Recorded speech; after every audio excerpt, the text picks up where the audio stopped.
Par un matin pluvieux, un jeune homme d'un milieu défavorisé se dirigeait vers l'entretien d'embauche le plus crucial de sa carrière. Cependant, sur son chemin, il rencontra un homme âgé dont la voiture était en panne à cause d'un pneu crevé. Bien qu'il se rende compte que s'arrêter pourrait ruiner ses chances, le jeune homme décida de l'aider. Malheureusement, il manqua l'entretien. Ce qu'il ne savait pas, c'est que cet homme âgé était en réalité un PDG puissant et influent. Ce qui suivit transforma complètement l'avenir du jeune homme.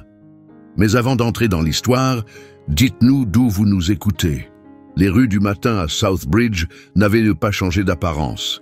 Des trottoirs cassés, des réverbères clignotants et le bruit sourd des véhicules vieillissants se déplaçant lentement devant des immeubles usés remplissaient la scène.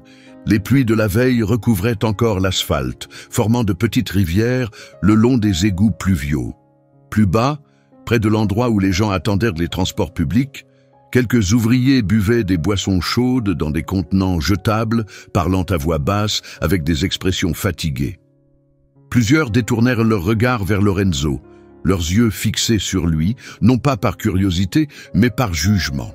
Lorenzo Delgado redressa sa cravate avec des mains tendues, en les passant, sentant le poids de leur regard peser sur lui comme une charge. Il comprenait parfaitement leurs pensées. Un jeune homme de leur quartier, portant un costume mal ajusté, traversant Southbridge avant l'aube.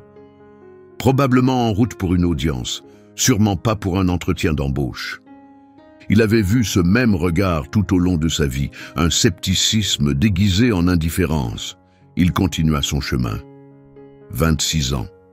Grand et mince, sa silhouette rappelait celle d'un coureur compétitif, bien qu'il ne soit pas allé dans une salle de sport depuis plusieurs mois. Sa peau était pâle et rugueuse à force de travaux manuels, avec des traits bien définis que sa mère avait toujours décrits comme son regard déterminé, même lorsqu'il était enfant. Ce matin-là, sa mâchoire restait serrée, la bouche formée en une ligne étroite et tendue. Le costume d'affaires n'était pas récent. Sa posture trahissait son inconfort dans des vêtements formels. Ses épaules légèrement voûtées, comme celles de quelqu'un peu habitué à porter des habits de bureau, sa démarche incertaine sur les sols polis qui reflétaient un monde qu'il n'avait vu que de l'extérieur. Le tissu pendait maladroitement sur son corps élancé et il ajustait constamment les manches par nervosité. Les attaches métalliques captaient doucement la lumière pâle du matin, un cadeau de sa mère, celle de son grand-père. Elles ne s'accordaient pas avec sa tenue, mais elles avaient plus de signification que n'importe quel vêtement. Lorenzo examina son image dans la vitre teintée de l'atelier de lavage du quartier. Le regard qui lui revenait semblait calme, mais il ne pouvait pas faire taire la tension qui tourbillonnait dans son estomac. Aujourd'hui représentait plus qu'un simple entretien d'embauche. C'était l'entretien. Santana et Blake Financial Group, le quartier des affaires de Chicago, des structures en verre imposantes, des sols en pierre polie, des salaires annuels de 100 000 $ et une règle non écrite. Vous veniez des bonnes écoles, des bonnes familles, du bon quartier. Lorenzo venait de Southbridge avec une éducation financée par l'État, pas de richesse héritée, pas de relations familiales, mais des notes parfaites à l'Université d'État de Chicago, d'innombrables heures passées dans divers petits emplois et une lettre de recommandation du professeur Gutiérrez, le seul enseignant qui avait vu au-delà de son passé. Alors qu'il se dirigeait vers la gare, son téléphone vibra. Un message de sa mère apparut à l'écran. « Tu vas y arriver, mon chéri. Reste simplement toi-même. Je t'aime. » Il repoussa la tension dans sa gorge, remit le téléphone dans sa poche et poursuivit sa route. Les opinions des travailleurs à l'arrêt de bus n'avaient aucune importance. Le fait que les gens du centre-ville examinent ses vêtements usés, sa posture nerveuse, son quartier d'origine et forment leur jugement avant même qu'il ne prononce un mot ne comptait pas non plus. La seule chose qui comptait, c'était d'entrer dans ce bâtiment de bureau, rencontrer les bonnes personnes et démontrer sa valeur.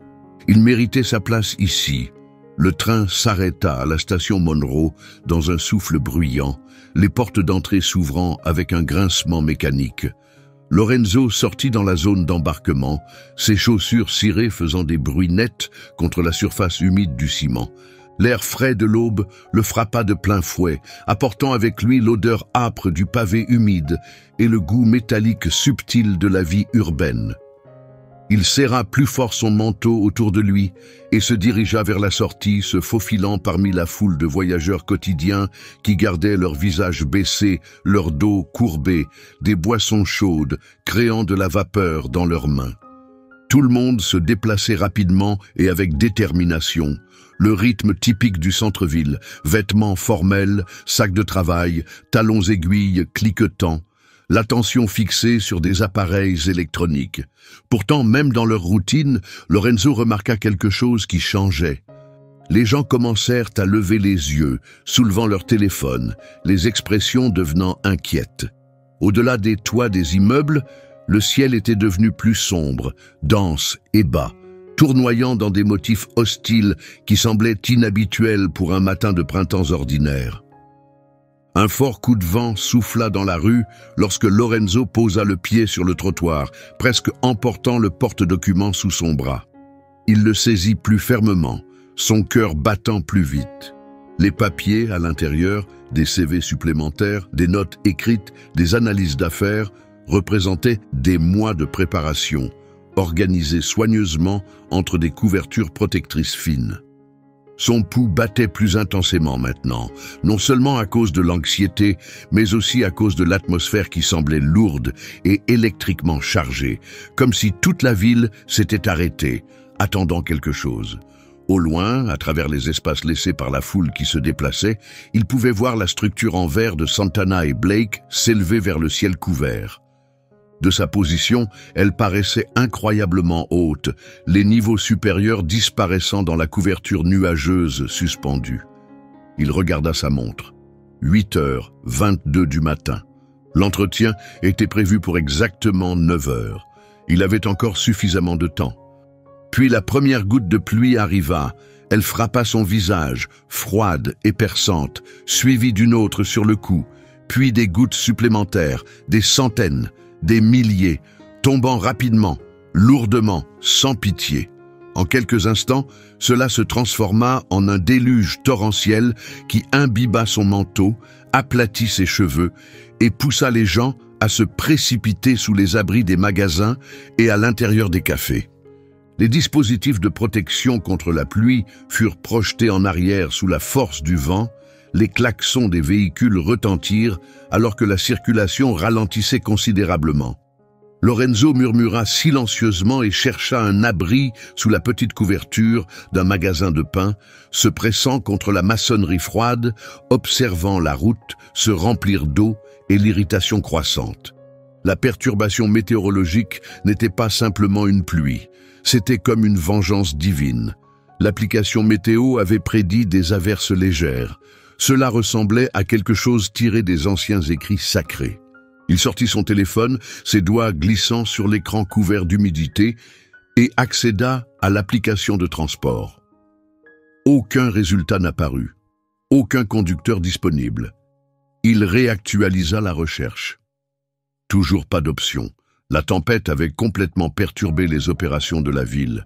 Ses muscles de la mâchoire se contractèrent alors qu'il vérifiait à nouveau l'heure. 8h31. Le succès restait possible si la pluie diminuait. Cependant, elle continuait. La situation empirait au lieu de s'améliorer. L'eau s'accumulait dans les canaux de drainage, débordant sur les trottoirs.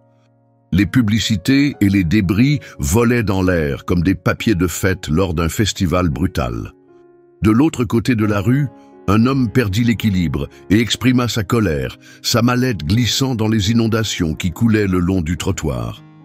Les gens cherchaient refuge dans les entrées de magasins, leurs tenues professionnelles et manteaux coûteux complètement trempés. Lorenzo souffla lentement, essayant de calmer la pression qui grandissait dans sa poitrine. La situation n'était pas terminée, il pouvait encore atteindre sa destination. Ce n'était que de l'eau. Il rangea son porte-documents en cuir sous son manteau, releva le col et s'engagea dans la tempête, la tête baissée et les jambes se déplaçant rapidement. Chaque pas créait une éclaboussure, ses chaussures vernies maintenant complètement mouillées, produisant des bruits de claquements contre le pavé rendu glissant par la pluie. Ses cheveux appuyaient contre son front, sa chemise collait à son dos, sa cravate se tordait sous les panneaux trempés de sa veste, mais il continuait d'avancer. Cela représentait plus qu'un simple entretien d'embauche. Cela signifiait la liberté. C'était la preuve de sa valeur. C'était tout ce qui comptait. Un taxi jaune s'approchait du bord de la rue devant lui, les feux rouges brillant alors qu'il déchargeait un passager. Lorenzo courut rapidement, l'eau éclaboussant de ses chaussures, criant en levant la main. Mais juste avant d'atteindre le véhicule, une autre personne, un homme grand et blanc portant un manteau de pluie beige, le poussa et sauta dans le siège arrière. La porte se ferma violemment. L'automobile s'éloigna rapidement, éclaboussant de l'eau sale derrière elle. Lorenzo s'arrêta complètement au milieu de la rue, les poings serrés sur ses côtés, la mâchoire tendue par la colère. Il remarqua à peine le klaxon bruyant d'un camion de livraison qui vira pour l'éviter. Sa vision piquait, sa poitrine se soulevant et s'abaissant non seulement à cause de l'effort physique. Il n'était pas naïf. Il comprenait comment fonctionnait cette zone métropolitaine, qui recevait le taxi, qui avait l'avantage de la confiance, qui voyait les portes s'ouvrir pour eux et qui était rejeté à cause de ses vêtements bon marché et de sa démarche incertaine. Il continua d'avancer, nettoyant l'eau de son visage, ignorant la douleur dans ses muscles et la sensation vide dans son ventre. Ses pensées l'encouragèrent à avancer. « Continue de marcher, arrive là-bas, tu peux encore sauver la situation. » Le bâtiment de bureau était maintenant tout près, à seulement quelques pâtés de maison. Il pouvait voir l'éclat tamisé de l'entrée du bâtiment à travers la pluie battante, si proche que cela serrait sa poitrine d'un optimisme urgent. Puis il remarqua le véhicule. Il était garé juste à côté de la route principale, lisse et de couleur sombre, le type de voiture qui dépassait la valeur des revenus annuels de sa mère. La roue arrière était affaissée, dégonflée contre le sol de la rue. Le compartiment de stockage était ouvert, avec une roue de remplacement partiellement retirée. Debout à côté, luttant sous un vieux parapluie, se trouvait un homme âgé, blanc, avec des cheveux argentés, probablement dans la soixantaine ou début septuagénaire. Ses vêtements formels semblaient froissés et trempés, ses mains travaillant maladroitement avec le dispositif de levage, qui se déplaçait et glissait de manière instable sur la surface glissante de la route. Lorenzo réduisit sa vitesse, son cœur battant toujours fort, l'eau coulant sur son visage alors qu'il évaluait la situation. Personne d'autre ne s'était arrêté pour aider.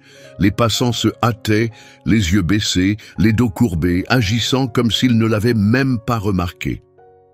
Un couple passa sur le trottoir opposé, la femme guidant son compagnon en avant, ses yeux se posant brièvement sur le gentleman, avant de se détourner rapidement.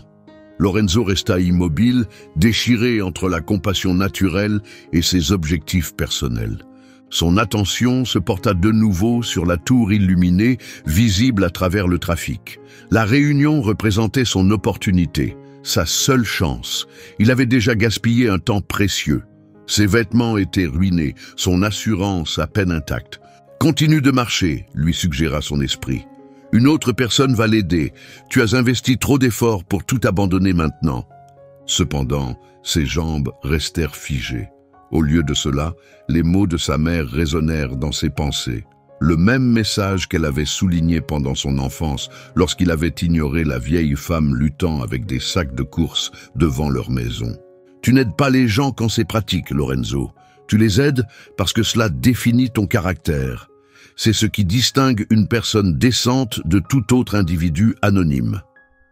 Les muscles de sa mâchoire se contractèrent, ses doigts serrant plus fermement le porte-document en cuir trempé. Oublie les conséquences. « Excusez-moi, monsieur » cria Lorenzo en traversant la route, ses chaussures éclaboussant l'eau sur le bord de la rue inondée. « Laissez-moi vous aider avec cela. » L'homme âgé leva les yeux, la surprise apparaissant sur son visage, la pluie tombant de l'égout de son chapeau. « Je croyais que je pouvais gérer cela, » dit-il hésitantement, sa voix faible de fatigue et d'irritation. « Mais ce fichu dispositif de levage, Il glisse à cause de la surface inégale, interrompit gentiment Lorenzo, déposant son porte-documents soigneusement sur le siège arrière, espérant qu'il n'absorbe pas plus d'humidité qu'il n'en avait déjà. Il enleva sa veste, la posant sur le pavé mouillé sans hésitation. « Vous ne devriez pas être dehors par ce temps, monsieur. » L'expression de l'homme âgé devint plus douce, les lignes déterminées autour de sa bouche se détendant légèrement. « La tempête m'a pris par surprise. Mon chauffeur habituel est malade. Je n'ai pas changé un pneu moi-même depuis 20 ans. » Lorenzo se positionna à côté de l'automobile, ses mains se mouvant avec une habileté expérimentée, examinant le placement du cric et ajustant la position. Le métal froid pressait contre ses paumes, mais les réponses automatiques prenaient le contrôle. Les mois d'été à Southbridge, travaillant aux côtés de son oncle dans le garage de réparation, changeant des pneus sur des camions corrodés, tous les souvenirs revinrent. « Vous savez comment utiliser les outils », commenta l'homme âgé, observant son travail. Lorenzo rit doucement, ses doigts sécurisant les attaches. « Mon oncle ne m'aurait jamais permis de conduire sa vieille Chevrolet avant que je ne puisse changer un pneu en moins de 10 minutes. » L'homme laissa échapper un petit rire, à peine audible, au-dessus de la pluie. « Un homme sage. » Le temps continua de passer. Lorenzo pouvait sentir chaque instant disparaître comme de l'eau s'écoulant dans la rue, mais il maintenait son rythme. Il termina la tâche correctement, se levant lorsque le dernier boulon fut mis en place. L'homme âgé se redressa, tendant la main. « Quel est ton nom, jeune homme ?»« Lorenzo. Lorenzo Delgado. » Les yeux de l'homme se fixèrent un instant sur lui, montrant un éclat d'intérêt. « Vas-tu quelque part d'important, Lorenzo ?» Lorenzo s'arrêta, nettoyant l'huile et l'eau sur ses pantalons trempés. Son pouls battait dans ses oreilles. L'entretien, la tour, son avenir. « Oui !» répondit-il finalement, sa voix restant calme malgré les conditions de tempête. « La destination la plus cruciale que j'ai jamais visitée. » Une voiture de luxe s'arrêta doucement devant Santana et Blake, son extérieur noir brillant sous la pluie, le moteur bourdonnant doucement sous le bruit constant de l'eau frappant le verre avant. Lorenzo fixa la fenêtre, son cœur chutant lorsque ses yeux se posèrent sur la massive façade en verre du bâtiment. L'entrée était baignée d'une lumière ambrée chaleureuse derrière la porte, propre et raffinée, indifférente au désordre toujours présent dans les rues. Son reflet dans la fenêtre de la voiture lui renvoya son image, trempée, froissée, échevelée. Il pouvait à peine se reconnaître. « Es-tu sûr que tu veux encore entrer là-bas dans cet état ?» demanda doucement l'homme âgé depuis le siège du conducteur. Son ton restait calme, mais sans dureté. Lorenzo esquissa un sourire forcé et tendu. Ses muscles de la mâchoire se contractèrent. « Je dois tenter le coup. » L'homme lui offrit un léger signe de tête, son expression impossible à interpréter, ses doigts tambourinant une fois sur le volant. Lorenzo ouvrit la porte avec force, grimaçant lorsque la pluie glacée frappa de nouveau son visage. La perturbation météorologique s'était atténuée, mais n'avait pas complètement disparu. Des flaques d'eau reflétaient des marches de pierre montant vers la structure, comme des reflets déformés. Ses chaussures faisaient des bruits de succion à chaque mouvement, complètement saturés, le cuir autrefois brillant maintenant sans éclat et marqué de taches. Son manteau semblait lourd sur son dos, ne lui offrant aucune protection contre l'humidité et les rafales. Sa chemise formelle collait à son corps. Une fois à l'intérieur, tout se transforma. Le hall d'entrée existait dans une réalité complètement différente, chauffé, silencieux, impeccable. Des plafonds élevés s'étendaient au-dessus de surfaces en marbre brillant. Des œuvres d'art moderne décoraient des murs blancs sans défaut. Un parfum doux de fleurs flottait dans l'atmosphère, frais et coûteux, le genre d'environnement où chaque élément était conçu pour créer une intimidation sans parler. Lorenzo s'arrêta un instant près de l'entrée en verre, conscient de l'eau tombant de ses vêtements sur la surface polie, son état attirant des regards brefs et discrets des professionnels habillés formellement qui circulaient dans l'espace.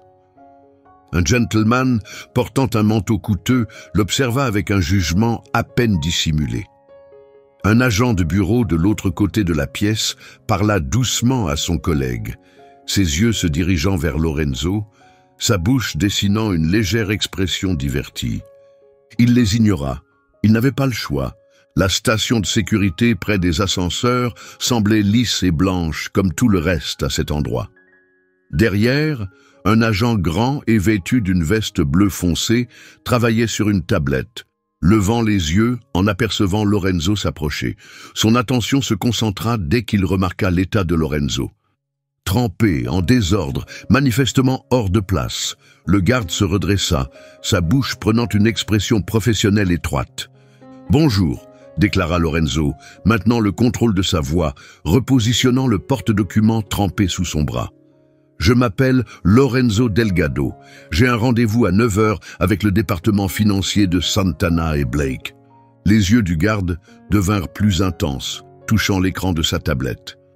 Lorenzo sentit les moments s'étirer indéfiniment, son pouls battant dans ses oreilles, tandis que l'homme examinait l'emploi du temps. « Oui, monsieur Delgado », répondit enfin le garde. « Équipe financière, 14e étage. » Il s'arrêta, les doigts suspendus au-dessus de l'écran. « Je devrais vous informer qu'ils maintiennent des normes de ponctualité strictes. » Lorenzo souffla et hocha la tête. « Je comprends, Il s'arrêta. Expliquer n'avait aucun sens. Pas à cette personne. Le garde désigna la zone des ascenseurs. « Vous pouvez essayer, mais pas de garantie. » Lorenzo exprima silencieusement sa gratitude et traversa le sol, chaque pas détrempé produisant des bruits embarrassants contre la surface en pierre.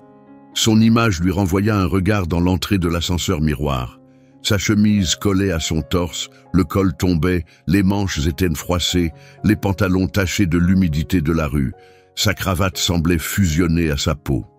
L'apparence professionnelle qu'il avait développée en 2 ans avait disparu.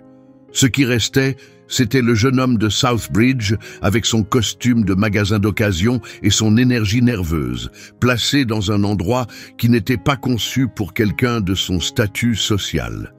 L'ascenseur émit un signal. La montée sembla trop rapide, trop silencieuse, et lorsque les portes s'ouvrirent au 14e étage, l'espace au-delà sembla être un autre niveau d'un monde où il n'appartenait pas. Un sol en bois foncé, des séparateurs en verre givré, des photographies du paysage urbain encadrées décorant les murs. Une réceptionniste vêtue d'un élégant manteau gris était assise derrière un bureau courbé, tapant efficacement. Ses doigts ralentirent lorsqu'elle leva les yeux et le remarqua. La surprise se dessina sur son maquillage soigneusement appliqué, suivi d'une brève expression professionnelle de neutralité. « Bonjour », commença Lorenzo en s'éclaircissant la gorge, ajustant sa prise sur le portfolio humide. « Je suis Lorenzo Delgado. J'avais un rendez-vous à 9 h. » Elle examina l'horloge murale derrière elle. 9h18. Son expression devint légèrement plus douce, mais sa posture resta inchangée. « Je m'excuse, monsieur Delgado, » dit-elle, d'une voix calme mais sans dureté. « Cela aurait été avec monsieur Valencia. Malheureusement, il a déjà vu les candidats suivants. Il a un emploi du temps exigeant. » L'estomac de Lorenzo se serra. Il avait anticipé ce résultat, mais l'entendre à voix haute, percevoir la détermination dans sa voix, le frappa comme un coup au cœur. Il ouvrit la bouche, luttant pour garder son calme. « Je sais que j'ai du retard. À cause de la tempête, j'ai essayé d'arriver ici. Il y avait un homme âgé, bloqué avec un pneu crevé. Je ne pouvais tout simplement pas... » Elle leva doucement la main, ses yeux se dirigeant vers les portes du bureau au-delà. « Monsieur Delgado, je comprends, mais... Monsieur Valencia... » Sa voix s'éteignit. Il n'y avait aucune flexibilité ici. Aucun espace pour des circonstances spéciales. Lorenzo avala difficilement, les mots coincés dans sa gorge devenant une poudre amère. « Pourriez-vous au moins lui dire que je suis arrivé ?» Sa voix se brisa légèrement, malgré ses efforts pour paraître stable. Que j'ai fait l'effort. Il ouvrit son porte-document en retirant l'un des rares CV restants. Les bords étaient pliés, l'encre au coin flou, mais restait en grande partie lisible. Il le lui présenta avec des doigts prudents. Le réceptionniste s'arrêta un instant, puis accepta le CV, offrant un léger signe d'approbation. « Je veillerai à ce qu'il le reçoive », lui assura-t-elle, une touche de compassion adoucissant son attitude professionnelle. Un instant, leurs regards se croisèrent.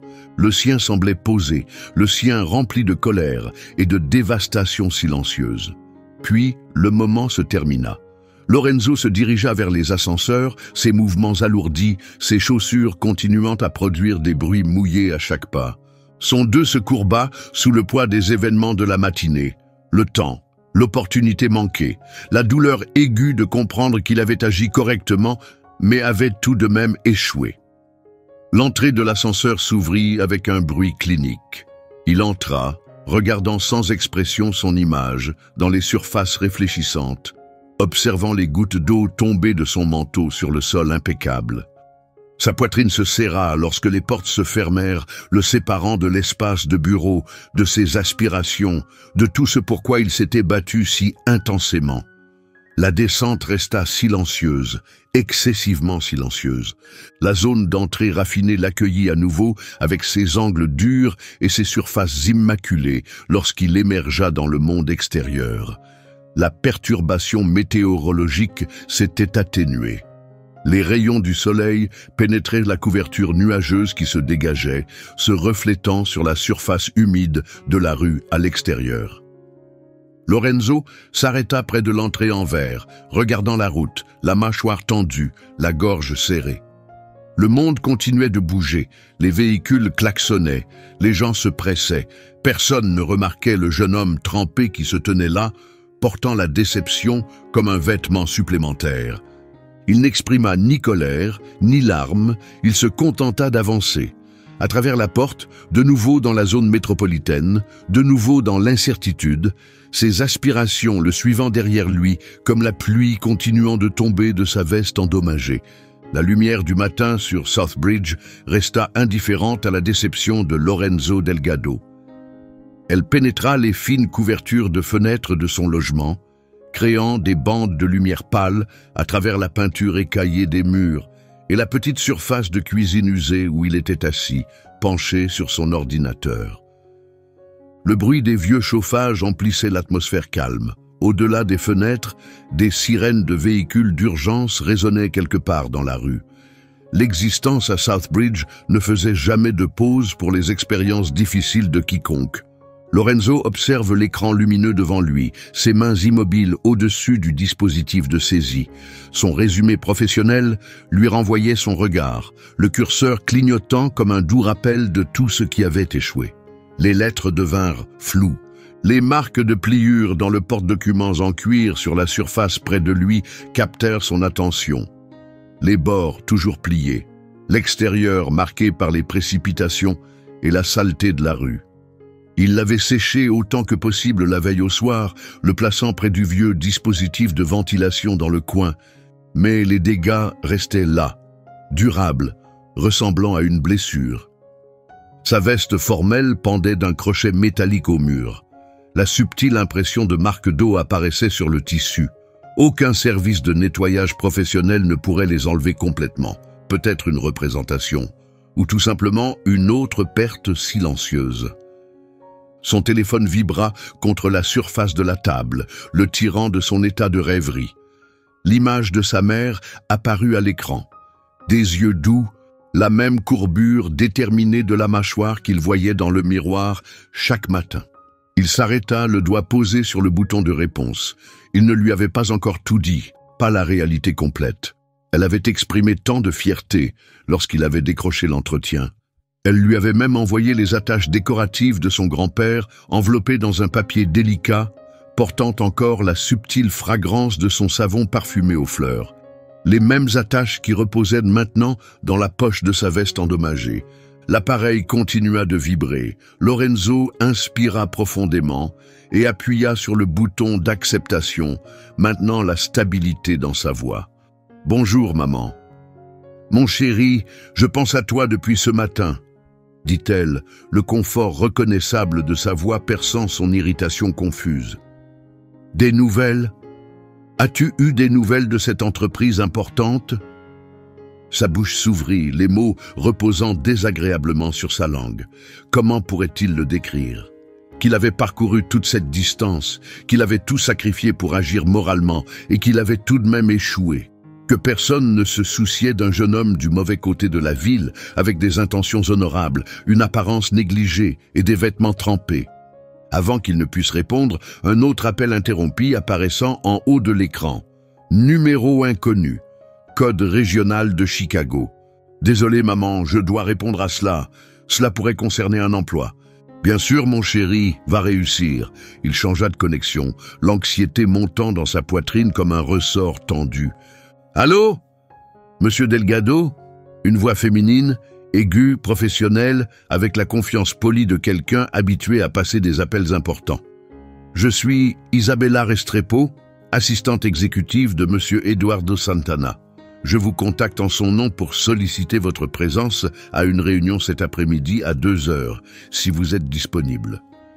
Lorenzo resta figé, le monde se déplaçant légèrement sous lui. Il saisit le téléphone plus fermement, sa voix à peine suivant la rapidité de ses pensées qui s'accéléraient. « Attendez, Excusez-moi, vous avez mentionné Monsieur Santana, le directeur général ?»« Oui, monsieur. » Son ton resta inchangé.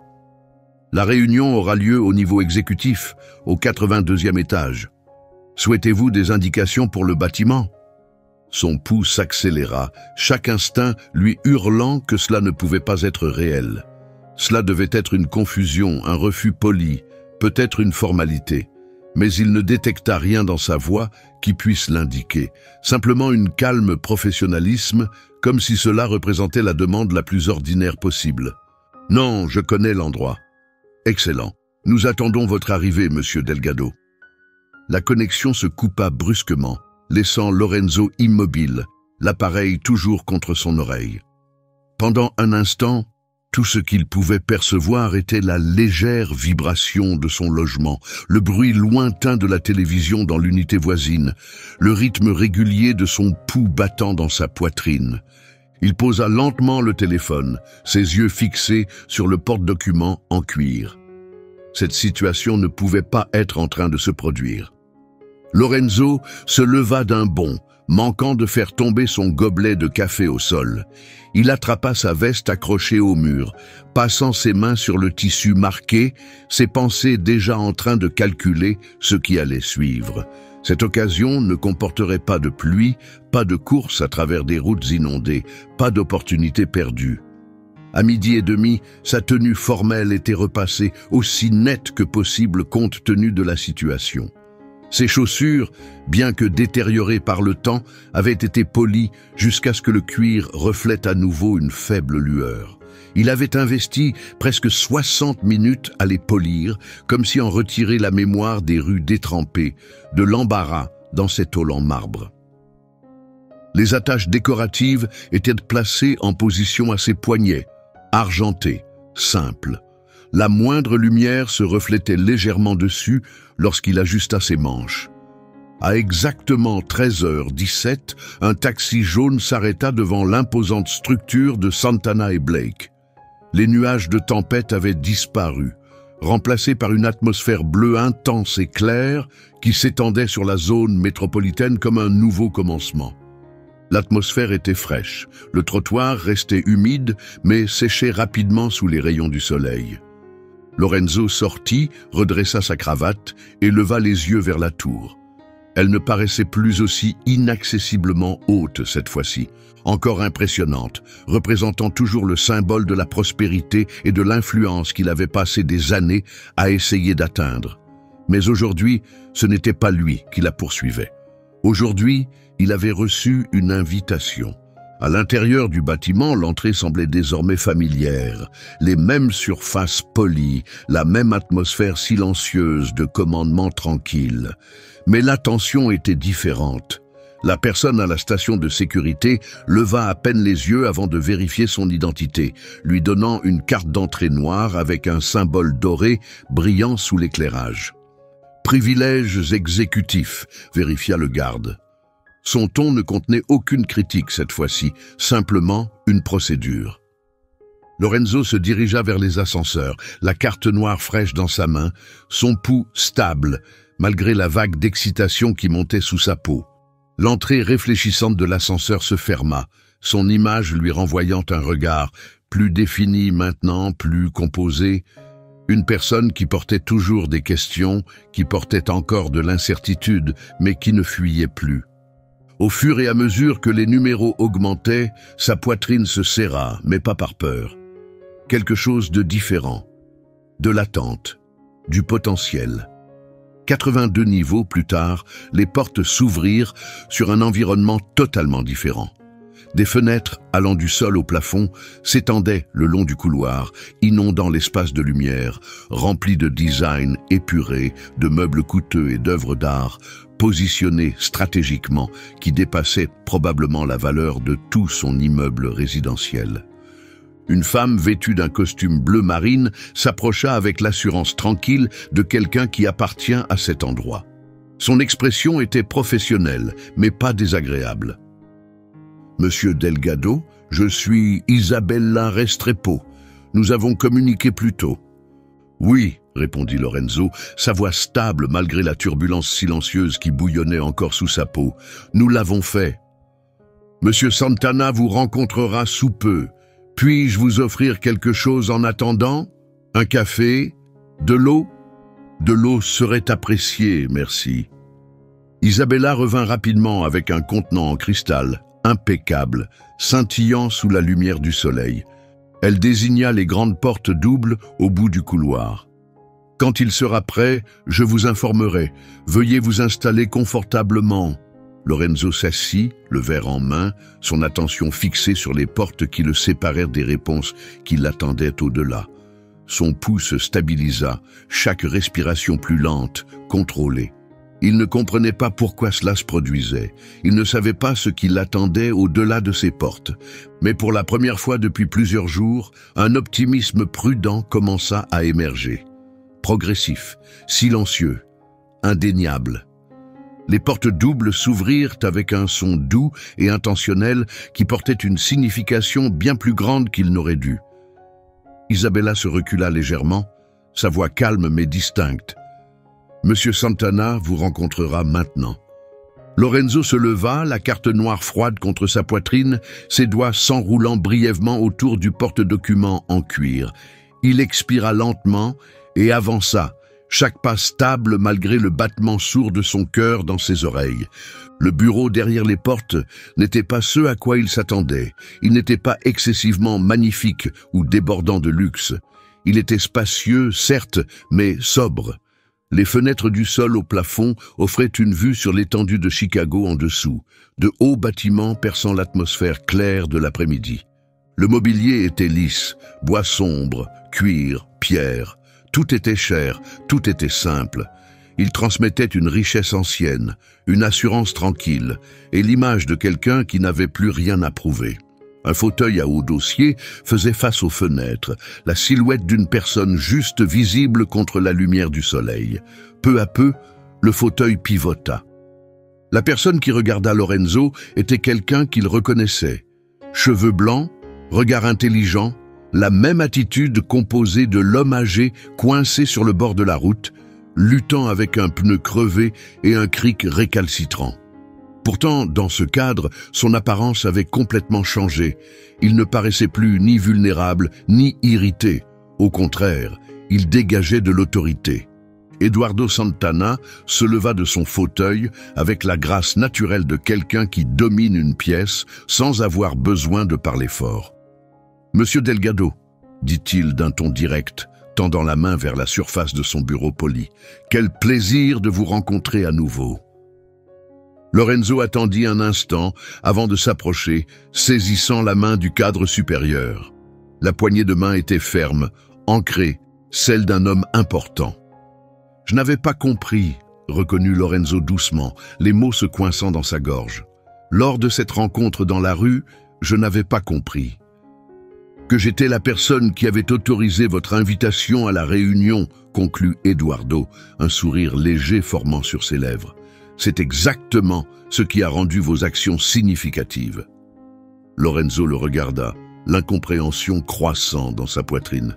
Je pensais que je n'avais pas assisté à la réunion prévue. Je croyais que tout était fini.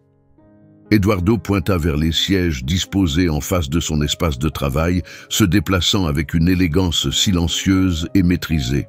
« Asseyez-vous, Lorenzo. » Lorenzo suivit l'instruction, s'installant sur le cuir lisse, ses mains posées sur le porte-document, maintenant abîmé et marqué par le temps, qui reposait sur ses jambes. Eduardo resta silencieux un moment. Il s'approche de la fenêtre, plaçant ses mains derrière son dos, scrutant la métropole comme quelqu'un qui passe en revue ses accomplissements. « Il y a 5 décennies et 8 ans, commença Eduardo, son ton mesuré, portant le poids du souvenir. Je me trouvais dans une usine de production près de Pittsburgh, costume bon marché, inquiet, complètement hors de place. J'ai demandé à un homme 3 fois plus vieux que moi de croire en une vision que j'avais à peine les mots pour exprimer. Il tourna légèrement son visage, la lumière du jour mettant en valeur les lignes de son visage, la conscience acérée de son regard. Il a dit oui, et cela a changé toute ma trajectoire. Cette entreprise, elle n'existerait pas sans ce moment précis.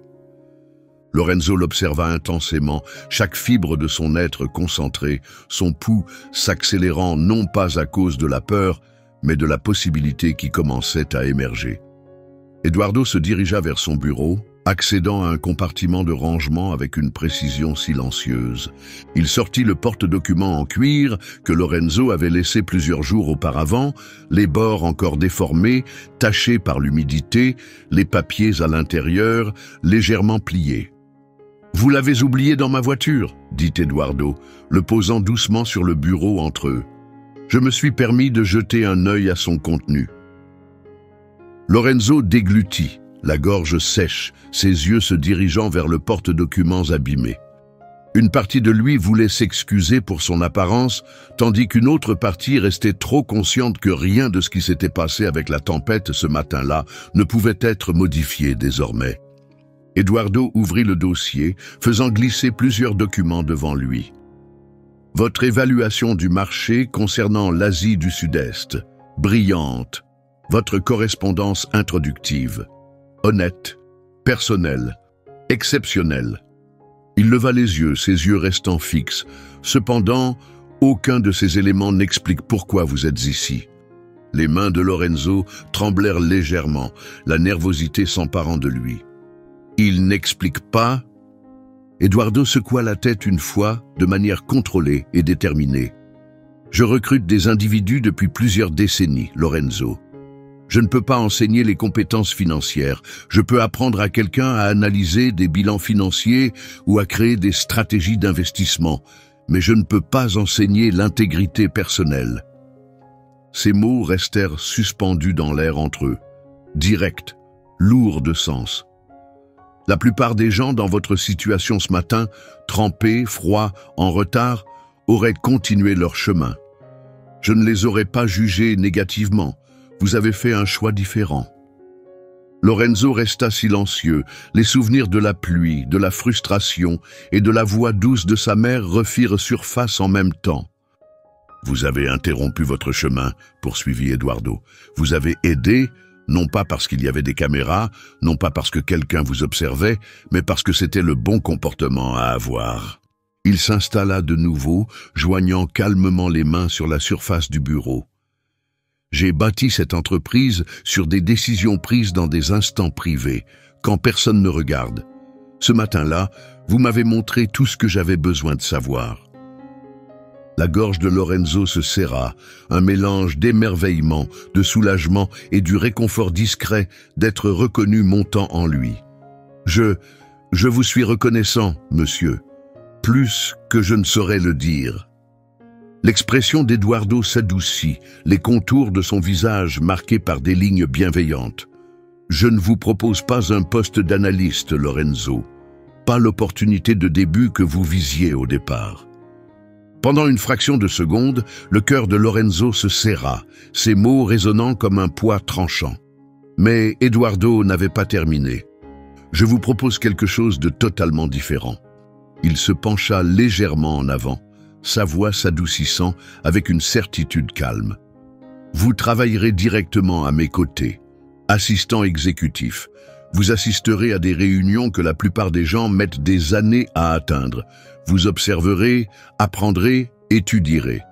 Ce ne sera pas facile, ce ne sera pas toujours confortable, mais vous en sortirez avec une expérience qu'aucun manuel ou salle de classe ne peut offrir. Lorenzo le regarda, l'offre s'installant en lui comme quelque chose de solide, d'authentique et d'intimidant par son ampleur. « Qu'est-ce qui me rend digne ?» La question sortit avant même qu'il ne puisse la retenir.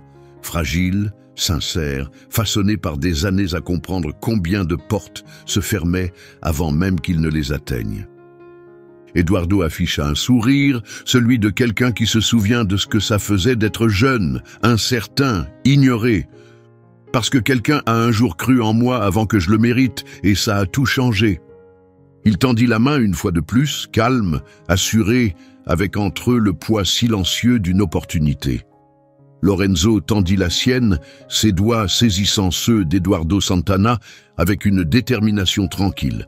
Non plus comme le jeune homme nerveux et détrempé qui s'était présenté devant des portes closes, mais comme quelqu'un de remarqué, choisi, estimé. La tempête ne lui avait pas volé sa chance, elle l'avait révélée. Et pour la première fois de sa vie, Lorenzo Delgado s'avança vers son destin, sachant qu'il avait mérité chaque instant.